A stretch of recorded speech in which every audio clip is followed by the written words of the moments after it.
Hola amigas, buenas tardes.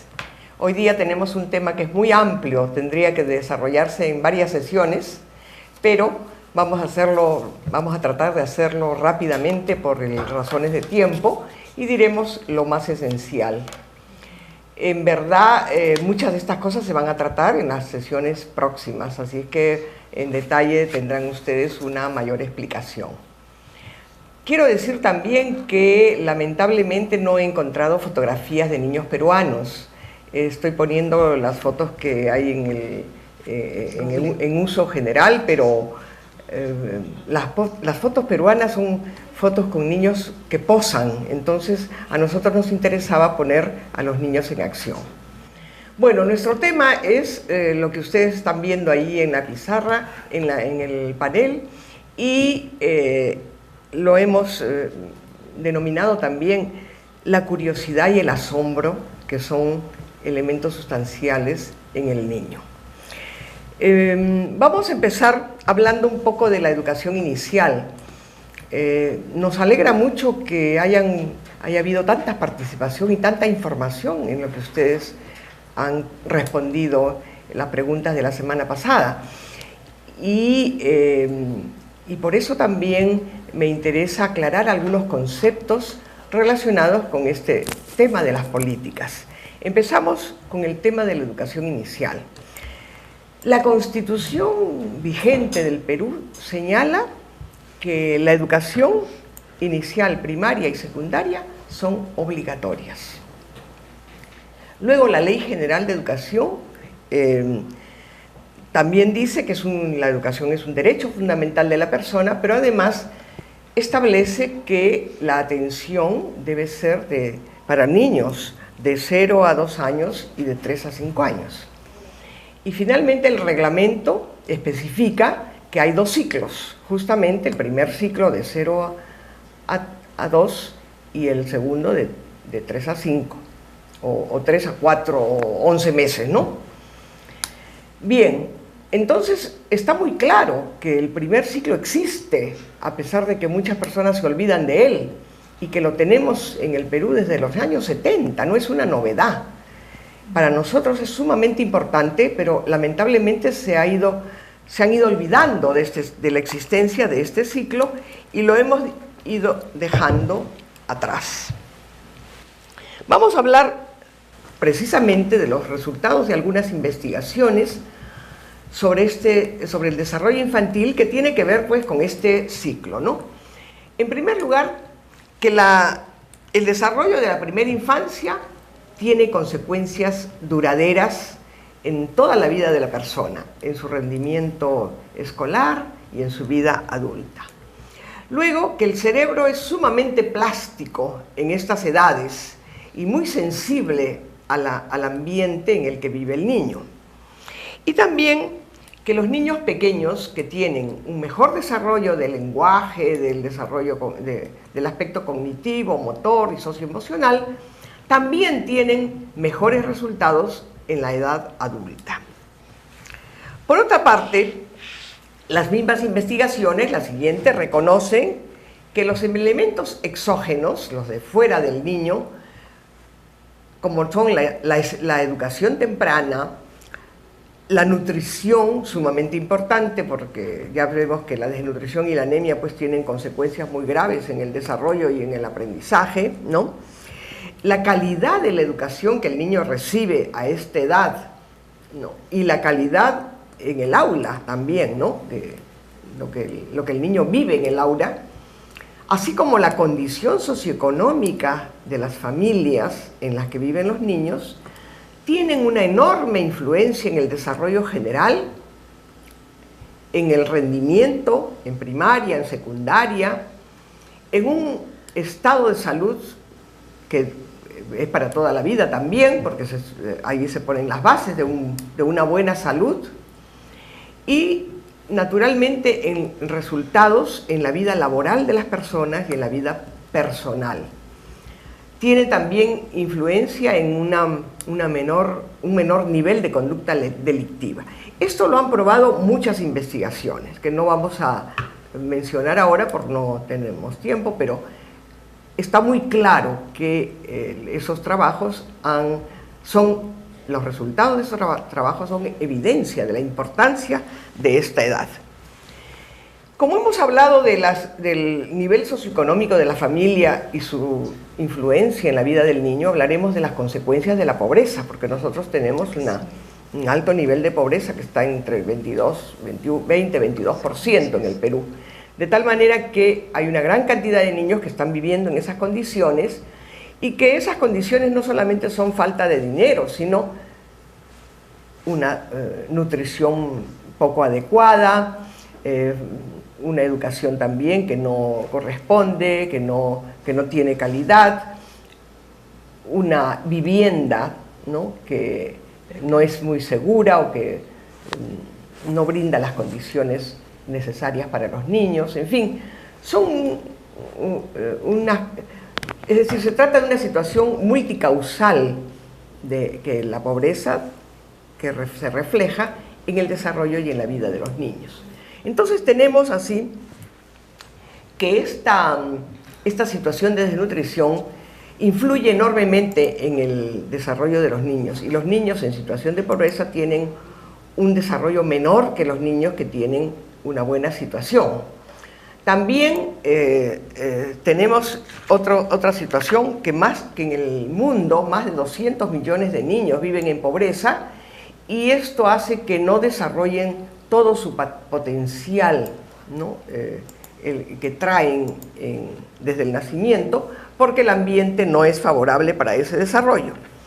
Y que en Latinoamérica también, ¿no?, los niños pobres tienen un año o más de retraso frente a los niños que no son pobres. Entonces, esto nos hace ver lo grave de la situación y el desperdicio de potencialidades cuando los niños no tienen una buena atención integral en este primer ciclo de vida del que estamos hablando, que es el tema de este programa de inducción. Vamos a hacer, antes de entrar, la siguiente, algunas reflexiones acerca del aprendizaje infantil. El aprendizaje infantil, en un primer momento, cuando el niño recién nace, que está poco tiempo despierto, la mayor parte duerme, en fin, es un aprendizaje receptivo. Recibe los estímulos del exterior, lo observa, mira. Todavía está en una etapa en que su reacción no es tan fuerte como en otras etapas posteriores, ¿no? Entonces el niño recibe, mira y observa, pero también explora. Cuando el niño logra una mayor coordinación de sus movimientos, un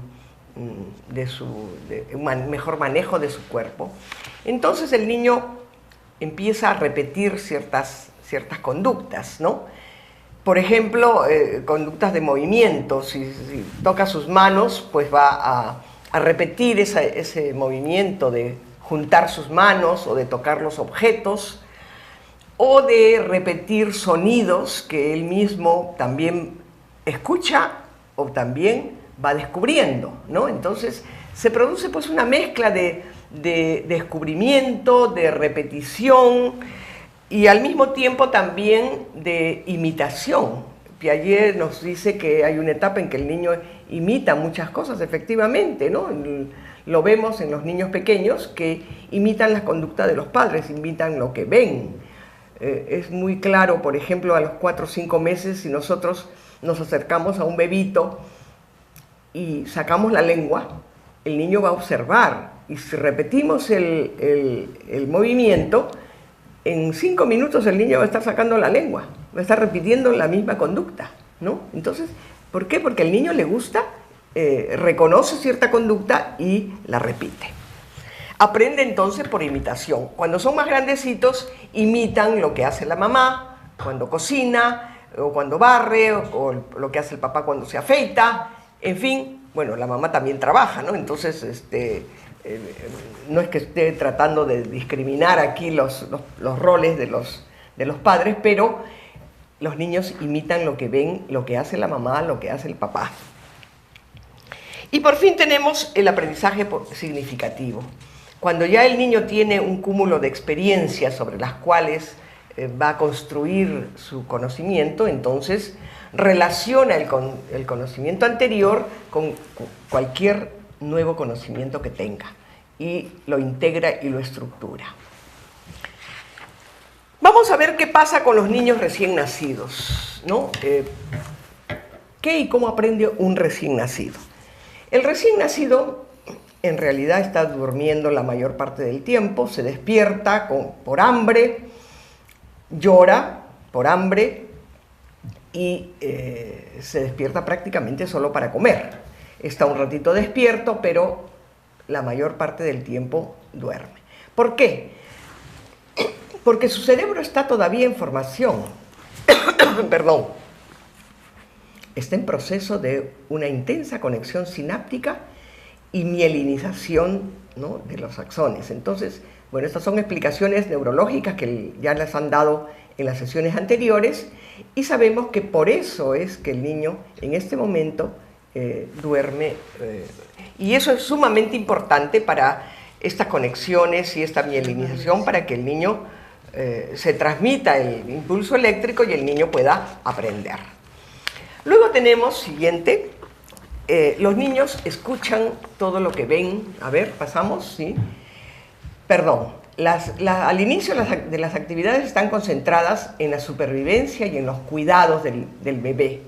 Entonces lo más importante es la lactancia, ¿no?, que luego se completará con la papilla cuando ya van apareciendo los dientes a los 5 o 6 meses, ¿no? Y allí vemos la lactancia materna, cómo la madre carga al bebé para lactarlo.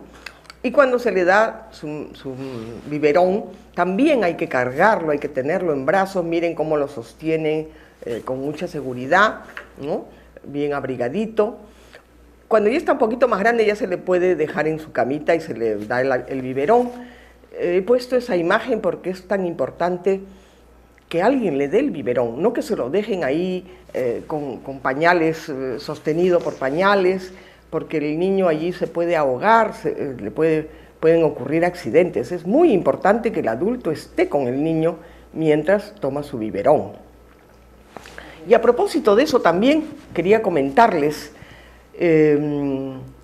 ha salido una noticia de una congresista australiana que ha ido a presentar su proyecto de ley amamantando a su bebé. Yo les pregunto a ustedes, a ver, ¿qué opinan?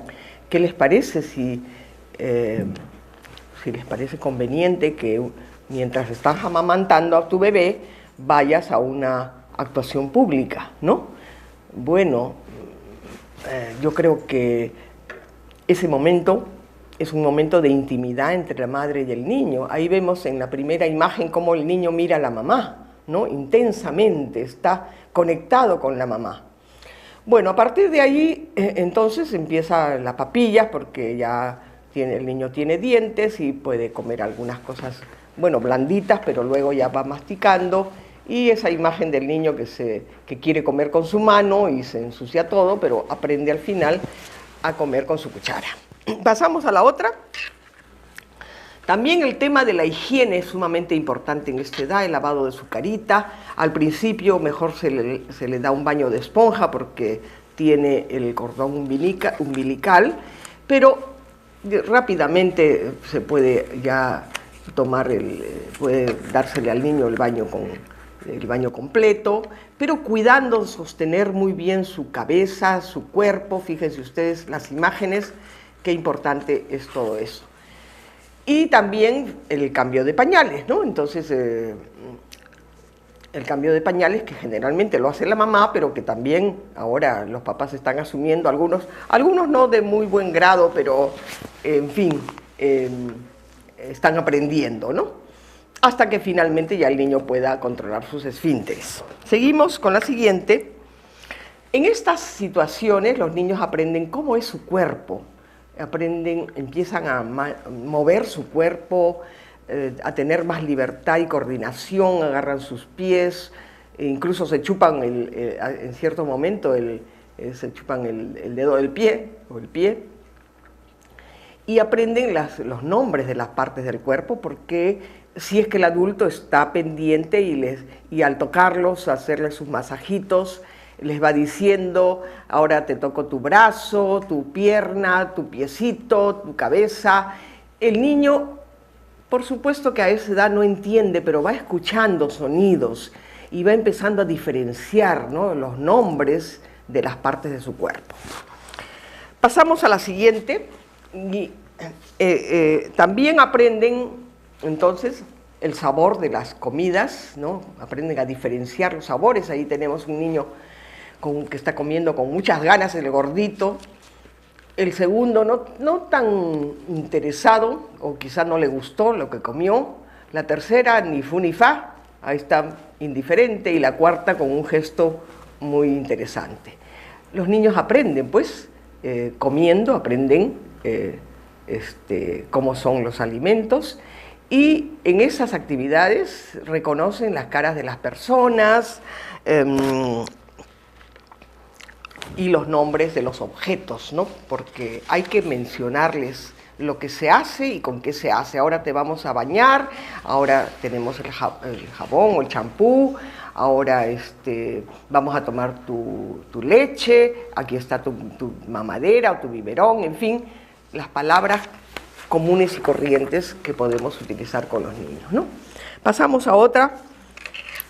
Los niños en todo momento están escuchando, están reconociendo los sonidos y ellos mismos emiten sonidos, los repiten los sonidos que ellos inventan, pero también algunos sonidos que los adultos les pueden emitir, y escuchan las voces y las palabras y van discriminando poco a poco. Ellos balbucean, aprenden algunas palabras nuevas y los nombres de los objetos. Pasamos a otra.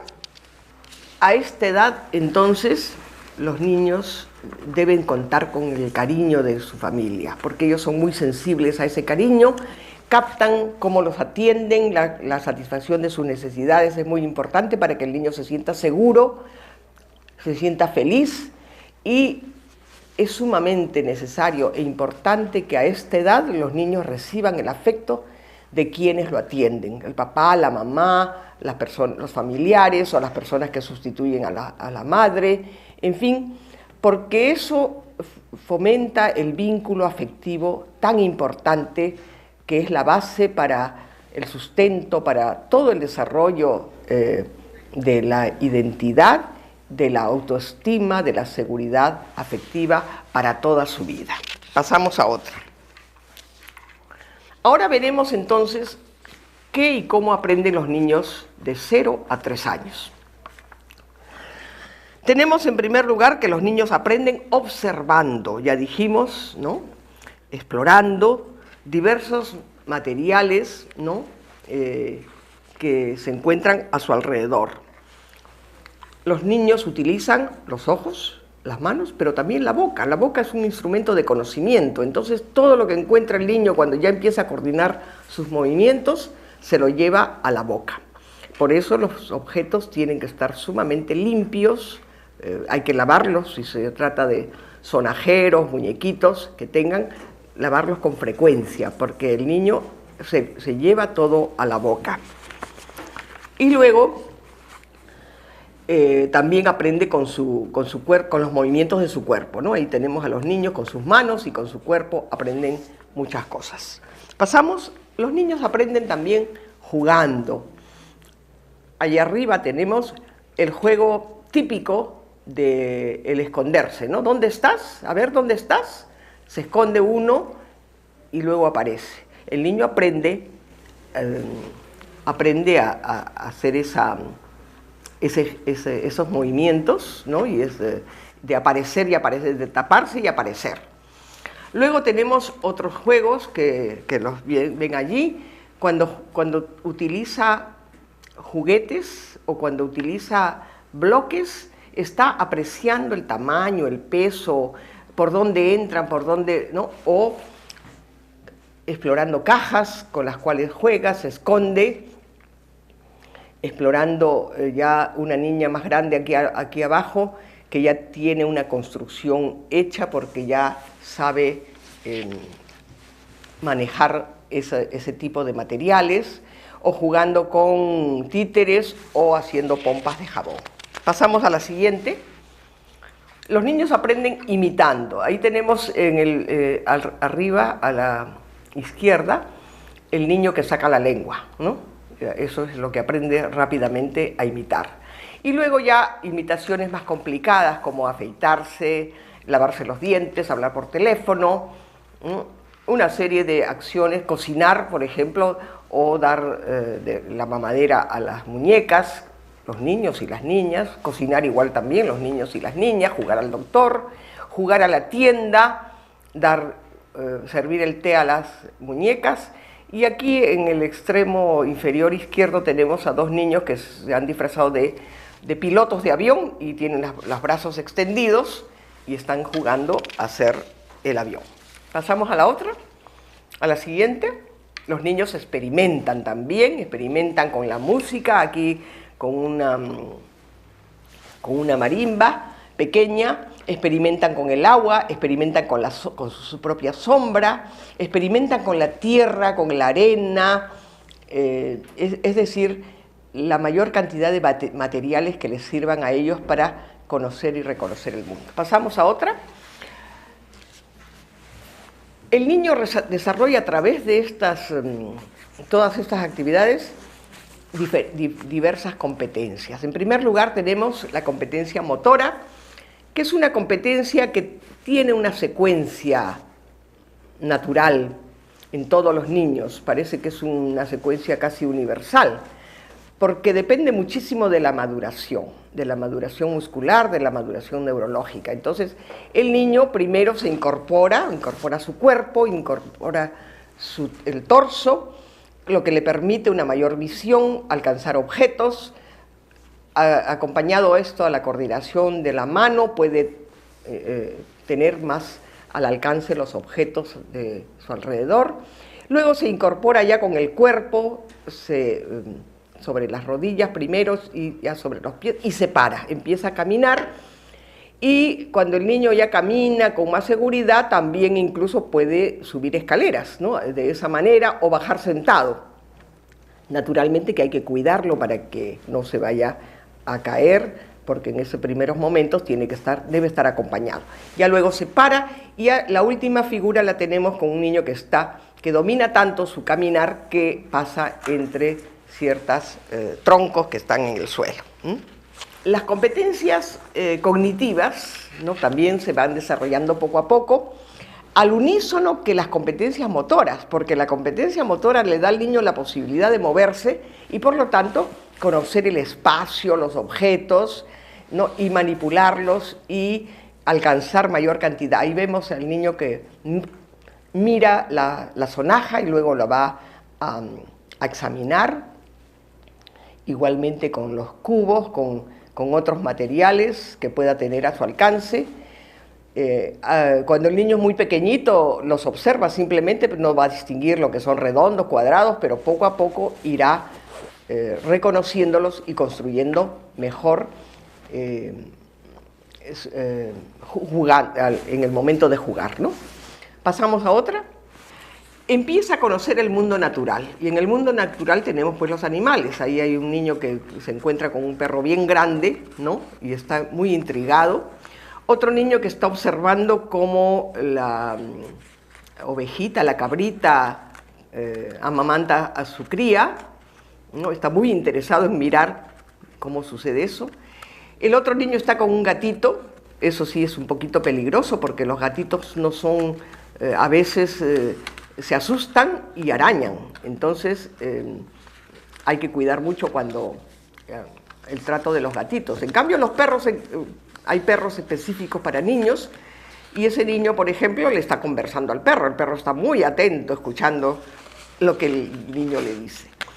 También tenemos al otro niño mirando figuras de animales, también las conocen a través de ese mundo natural, lo conoce a través de las imágenes. La niñita andina con una vicuñita, creo, porque ¿no?, las llamas no son tan bonitas, creo que es una vicuña, una alpaca, no sé. Aquí al costado también, si tenemos un niño parado. Y el otro niño tirado sobre el perro, que le encanta porque es suave, blando, hasta se puede dormir encima de él. Esto es sumamente importante para que los niños aprendan a cuidar a los animales, logren un cariño a la naturaleza y a los animales en especial, ¿no? La siguiente tenemos los niños con las plantas.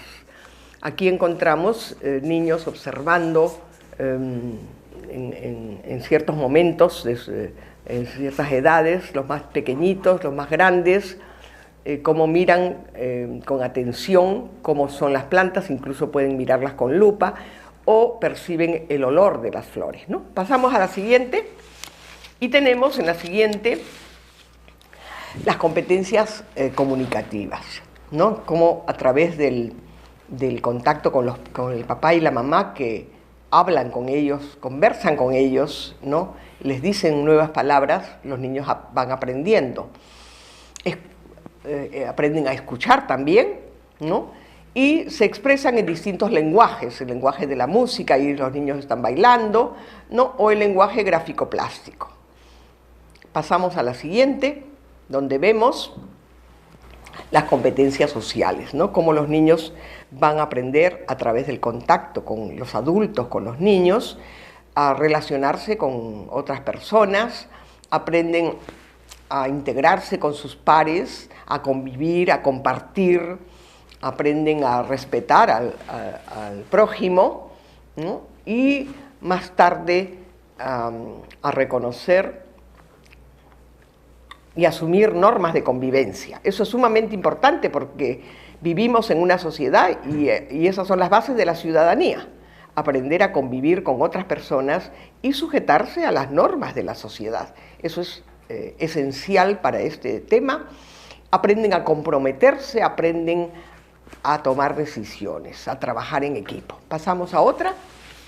Entonces vemos, ¿no? Cómo empiezan los niños a desarrollar, ¿no? En todas estas actividades. Cuando el niño siente el afecto de las personas, desarrolla sentimientos positivos, indudablemente. Un niño que tiene el cariño, que tiene las demostraciones de afecto de quienes lo rodean, es un niño que va a sentirse tranquilo, seguro, es un niño que va a ser feliz y va a hacer feliz a los demás. Pasamos a otra. Ahora, ¿cuándo aprenden los niños? Los niños aprenden en todo momento, aprenden todo el tiempo. Aprenden desde que están en el vientre de la madre, desde antes de nacer.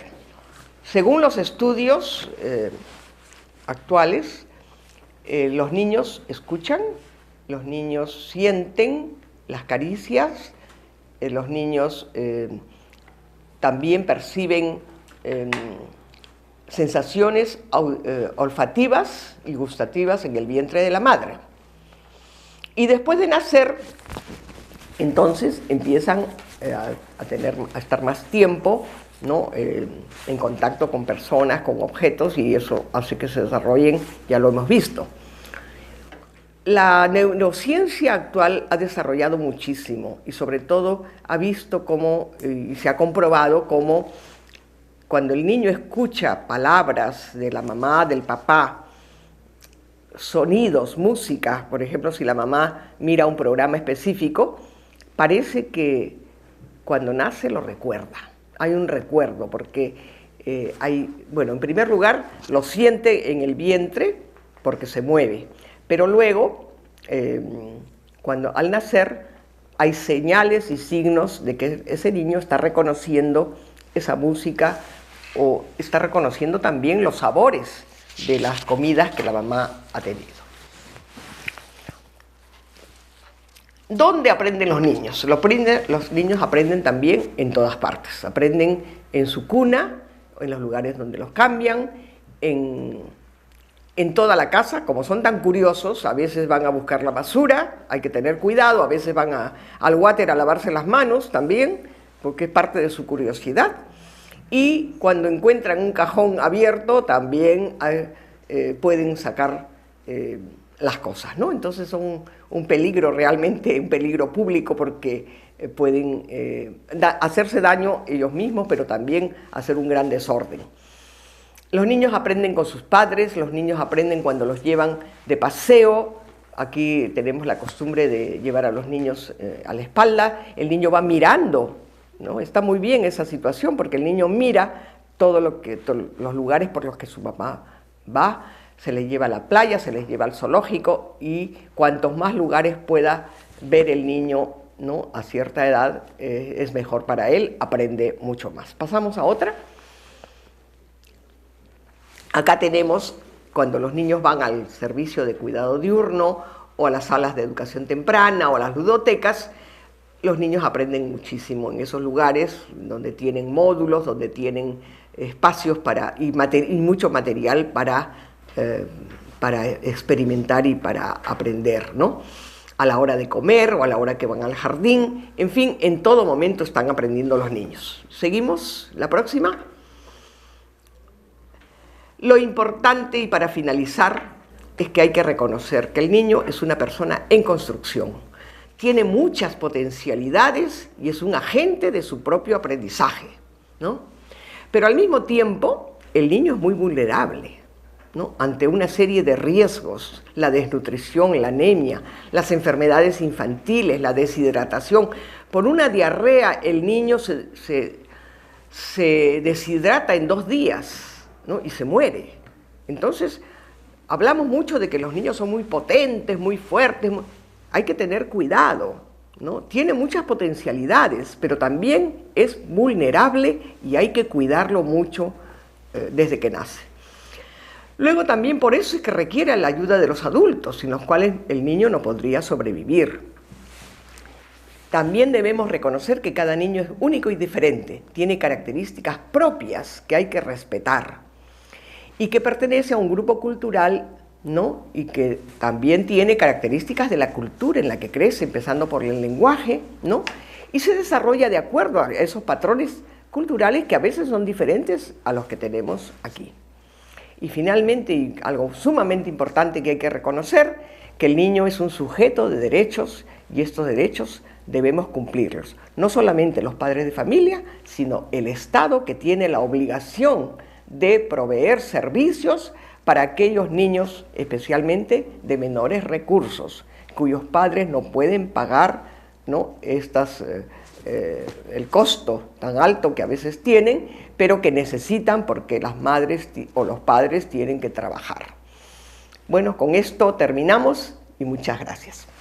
Bueno, amigos, ahora vamos a pasar con Dina Castro, que es profesora e investigadora en educación temprana de la University of North Texas, para que nos dé sus comentarios con respecto a la exposición de la doctora Elena. Muy buenas tardes a todos, muy buenas, ¿cómo están? Bueno, en primer lugar, muchas gracias, estoy muy contenta de poder compartir estos minutos con ustedes. Hemos aprendido mucho con la presentación de la doctora Valdivieso y quisiera yo solamente hacer algunos comentarios para justamente tomando los últimos puntos de sus comentarios que tienen que ver con la diversidad de nuestro país y la diversidad de culturas, la diversidad de lenguas en el Perú, que nos debe hacer pensar en el desarrollo de los niños y en el qué, en el cómo, especialmente, tal vez abriendo las perspectivas para pensar e incorporar las diferentes formas de pensar y de actuar en relación al promover desarrollo infantil. Entonces, en primer lugar, quisiera referirme al tema del manejo de lenguas. El bilingüismo, como sabemos todos, es una ventaja para cualquier persona, y especialmente para los niños. Tratándose de niños tan pequeñitos, si pensamos en comunidades que hablan idiomas diferentes del castellano, por ejemplo, cualquiera de nuestras lenguas originarias, debemos de considerar la importancia de promover el mantenimiento de la lengua materna, especialmente si estamos hablando de bebés en esta etapa de los 0 a 3 años. La importancia de que esa madre se pueda comunicar con los niños, de que los niños tengan la oportunidad de poder en un futuro tal vez convertirse en personas bilingües.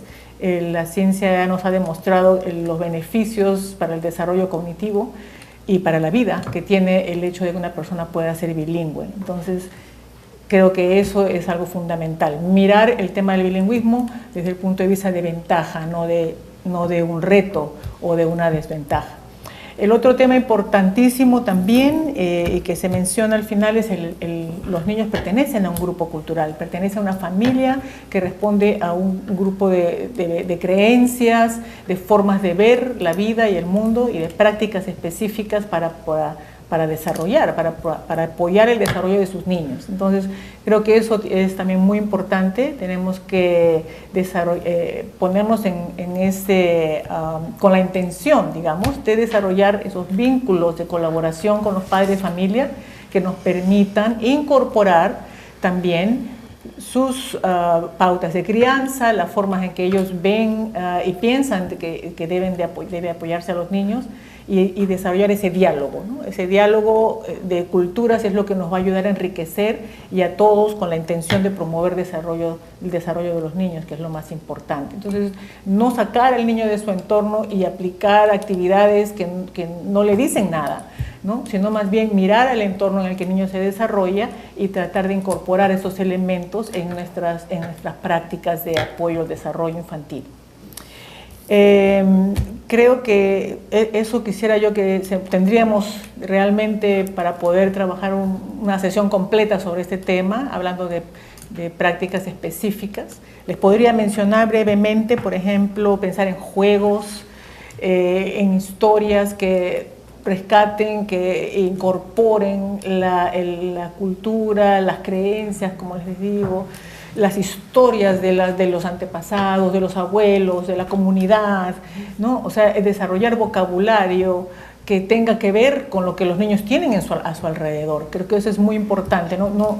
El vocabulario se desarrolla, el lenguaje se desarrolla en función al contexto.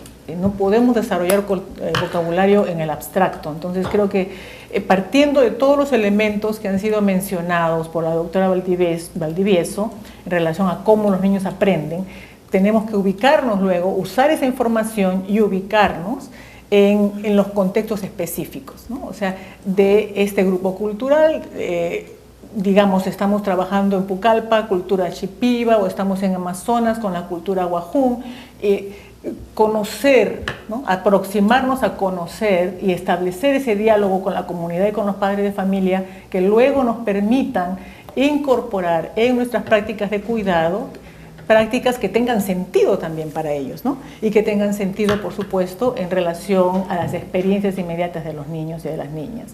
Promover el lenguaje, como les dije, en la lengua materna es fundamental. También tener una actitud abierta. A veces nosotros los profesionales nos ubicamos como expertos y llegamos a las comunidades y a nuestro contacto con las familias con esa actitud. Entonces, tal vez nos podemos presentar un poco críticos de ciertas prácticas que observamos en la comunidad que nos parecen que no son las prácticas adecuadas. Entonces, también tenemos que tener cuidado en tratar de abrir y mirar, incorporar qué de lo que ya ocurre en la comunidad, qué de lo que ya ocurre en el entorno familiar, son prácticas que realmente sirven para apoyar el desarrollo infantil y orientar a los padres, no sacarlos de digamos, si están viviendo en una comunidad rural, no llegar con pautas que corresponden a un entorno urbano, por ejemplo, y pretender que eso es lo bueno, eso es lo mejor y por lo tanto eso es lo que le vamos a enseñar a los padres. Entonces descalificamos sus creencias, descalificamos y los ponemos en un espacio negativo, cuando en realidad hay tanta riqueza que podríamos incorporar también de nuestras culturas originarias. Efectivamente, la pobreza tiene consecuencias no solamente en los aspectos de desarrollo cognitivo, emocional, sino en la salud. Si los niños están malnutridos, tienen anemia, pues su organismo no va a ser un cuerpo fuerte que resista las enfermedades, al contrario, ¿no? Y entonces toda esta situación va a ocasionar, y está comprobado, que enfermedades de los adultos tienen orígenes en la situación de la pobreza. Y la pobreza, lamentablemente, es un problema transgeneracional, que ya lo ha dicho Birch, con el famoso círculo de la pobreza, que una madre pobre, malnutrida, con muy poco nivel de instrucción y de educación, tampoco va a atender bien a sus sus hijos van a vivir en un ambiente pobre, reducido, porque ella no ha tenido oportunidades, porque ella no ha tenido posibilidades, y esos niños igualmente van a seguir ese mismo camino, ¿no?, de la pobreza. Por eso es que a la educación inicial se le denomina el mejor instrumento de lucha contra la pobreza, porque si damos oportunidades y posibilidades a los niños para que desarrollen todas las potencialidades que tienen, con las que han venido al mundo, ese niño logrará salir de la pobreza, logrará romper ese círculo de la pobreza, ¿no? Yo creo que tus comentarios han sido muy interesantes. Me parece que la profesora debería buscar esos datos de cuentos, canciones, ¿no? De la comunidad. De la comunidad, para poder, ¿no? Sí.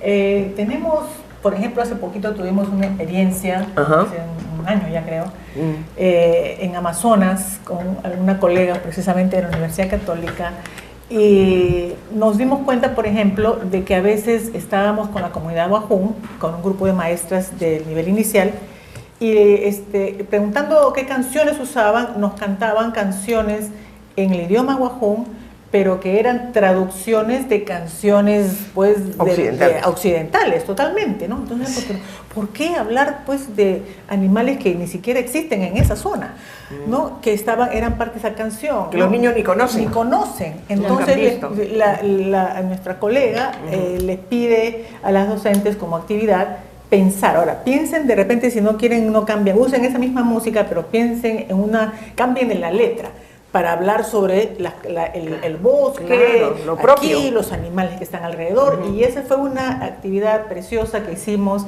porque las maestras realmente terminaron, y por ahí tomamos algunos videos, terminaron cantando sus propias canciones que habían elaborado pensando, ¿no?, en su lengua, pero también incorporando las características de la comunidad. Entonces, Dina, eso es posible. Sí, esto que dices es perfecto, porque justamente uno de los temas que se ve es que muchas veces se fuerza y se ajustan las experiencias de aprendizaje sin rescatar aquello que es lo propio de cada cultura.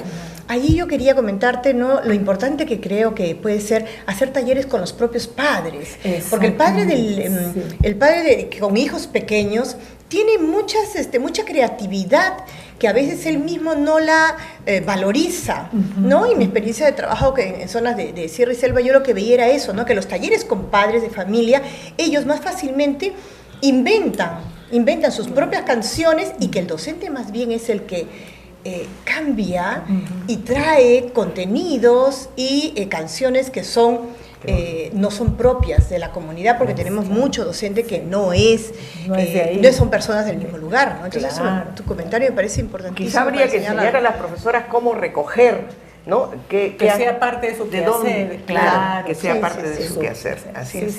El otro tema que me pareció sumamente importante es el de los biberones, que nos puede contar un poco. No, yo estaba preparando una pregunta para ustedes dos, la verdad. Yo lo que les quería era comentar, ¿no?, que en realidad el uso del biberón para MINSA, el Ministerio de Salud no recomienda el uso del biberón, y es algo que forma parte de una campaña que es bastante fuertemente exigida. Pero no nos recomienden los servicios públicos, porque en el hogar todo el mundo usa biberones. Lo que ocurre es que el problema tiene que ver con una mirada preventiva, muy preventiva, un enfoque preventivo en salud, que lleva a que se busque evitar todas aquellas situaciones que las condiciones, las faltas de higiene en cuanto al manejo del biberón, que se cae al suelo, igualito pasó con el uso del chupón, y es una mirada preventiva. Sin embargo, lo que estamos viendo es que cuando uno visita los servicios educativos, ¿no?, para niños pequeños, en general las directoras, las profesoras, ¿no?, del nivel del primer ciclo, te refieren las dificultades que tienen con esta norma, ¿no? Y tenemos instituciones... ¿Cómo le dan la leche? ¿Con cucharita? Con cucharita. A un bebé con cucharita, bebé pequeño. Qué difícil, ¿no? Con tacita. Y esa era mi pregunta hacia ustedes, porque esta es parte de una normatividad a nivel nacional, ¿no?, del Ministerio de Salud. Entonces, es importante conversarla y discutirla, porque nosotros vemos que en los hogares, donde los padres tienen mayores niveles educativos, sí se sigue usando el biberón. ¿no? Y en general, ¿no? Cuando no... Claro, la succión es un elemento básico en los primeros meses de vida y hay una vivencia relacionada con la calma que produce al niño la succión por el placer innato, ¿no? de este gesto, de esta actividad y de esta necesidad vital, ¿no? Porque es el amamantarse para el bebé es como él se alimenta de manera natural, ¿no? Pero sí, yo más bien les iba a preguntar qué pensaban ustedes de eso, porque en realidad es una norma, o sea, es una norma, ¿no? Que a veces educación no sabe cómo manejarla, porque la buscan implementar, pero en estos servicios empezar a dar con la cucharita, con el vaso, la demora para el niño, la falta de un contacto más directo con el bebé, ¿no? Todo eso yo creo que es un tema que habría que discutir, porque en realidad lo que estás diciendo de la fundamentación de la succión tan importante, yo creo que es un argumento muy que debieran ser conocido. Y además el tema es buscar la manera de que la higiene de los biberones sea de un cuidado muy grande, ¿no? En cualquier institución. Dina, vi tu cara de asombro, como que esto no forma parte allá en Estados Unidos de ningún tipo de política, vamos a decir, reglamentación. Lo que me trae esto a la mente, estoy tratando de pensar en la motivación de esta medida, y me parece que tal vez la motivación es precisamente promover la lactancia materna, ¿no es cierto? No tanto, no, es un tema más de prevención de la salud infantil. Muchos niños, incluso institucionalizados. Es un tema de higiene básicamente y de prevención de enfermedades, ¿no? El valor del momento de la alimentación, y no solo de la lactancia materna, o sea, no solo el momento del amamantamiento, sino todo el momento de la alimentación se constituye en un momento especial en la relación niño, adulto, niño, madre, padre o adulto cuidador. Esto es lo que se habla hoy en día cuando ya hablamos de alimentación responsiva, ¿no? La alimentación responsiva se refiere a la calidad y a la calidez con la que se realiza esta rutina de la vida diaria. Algo que quedó claro en la exposición de Elena es que la mayoría de las experiencias de aprendizaje de los niños pequeños se dan insertadas o incorporadas a las rutinas de vida diaria. Y una de las rutinas de vida diaria más básicas y la más importante en los primeros 2 años de vida son los momentos de la alimentación, donde el niño comparte con la madre y además el niño es un ser eminentemente perceptivo, o sea, no es solamente como se pensaba antes un ser reactivo, es muy perceptivo a las características emocionales, al trato que el adulto le da, a ese tipo de vinculación que establece la madre a través de miradas, gestos, sonrisas, la dulzura con que se carga el bebé, etcétera, ¿no? Eso es muy importante. Entonces el tema del amamantamiento en público yo no le veo razón de ser, francamente. Quizás, creo que además, quizás... aparte de lucirse un poco, fíjate que el artículo sale con este nombre, la teta y el parlamento, ¿no? Bueno, yo creo que muchas veces cuando uno quiere posicionar algún derecho, se busca utilizar alguna estrategia de llamada de atención. Sí, porque llamar la atención, claro, pero miremoslo desde el lado positivo, miremoslo como una parlamentaria que lo que está buscando es hablar del derecho de la madre y del niño. Ella estaba presentando un proyecto que no tenía que ver con eso. Ah, ya. No. Bueno, pero quizás de alguna manera lo que estaba hablando era del derecho del niño. Pero el niño tiene derecho a la intimidad con su mamá. Claro. Ahí yo creo que el tema está en donde nosotros debemos poner en una balanza el equilibrio entre lo que sería el derecho a la intimidad del niño, de vivir una experiencia, de tener una vivencia realmente placentera y satisfactoria, donde la madre esté conectada con él, mirándola, acariciándolo, conversándolo, susurrándolo, a una experiencia en la que ella está mirando hacia afuera. Es como cuando tú en las instituciones para niños de manera masiva, y gracias a Dios esta práctica se ha ido erradicando porque sí existió y realmente era terriblemente penosa, de amarrar a los niños el biberón en la boca para que el niño pudiera succionar. Entonces, eso también existió, no es una fantasía, ¿no? Sí. Bueno, yo quisiera responder a la pregunta de que si los cuidados son importantes. Bueno, más no podemos decir sobre esto porque todos los cuidados en estos momentos son sumamente necesarios para la salud del niño y para la salud emocional también del niño y de la madre, ¿no? Y alguien preguntó si a los 2 años se les puede llevar a los niños. Bueno, mira, cuando la mamá trabaja tiene que llevarlos. ¿Dónde los va a dejar? Los va a dejar encerrados para que se quemen, se accidenten, se mueran. Tiene que dejarlos en algún lugar seguro y donde reciban atención, ¿no te parece? Claro, ¿No? claro que sí, así es. Pero así velando es. porque averiguando la lugar, calidad, ¿no? La calidad, así es. Que sea un sí, lugar adecuado donde Claro. el niño va a tener buen Sí. cuidado también. Sí. Ahora, si la mamá no trabaja y la mamá no necesita, pues que el mejor lugar es su casa y su mamá. ¿No es cierto? Claro, Sí, claro sí. que sí. Yo Bueno. sí, Perdón. sigue, Dina, sigue. En cuanto a que los niños no lloran y eso que a veces se eso, dice, sí. bueno, a ver, ¿tú quieres decir Quería algo? hacer un comentario Ya. al respecto.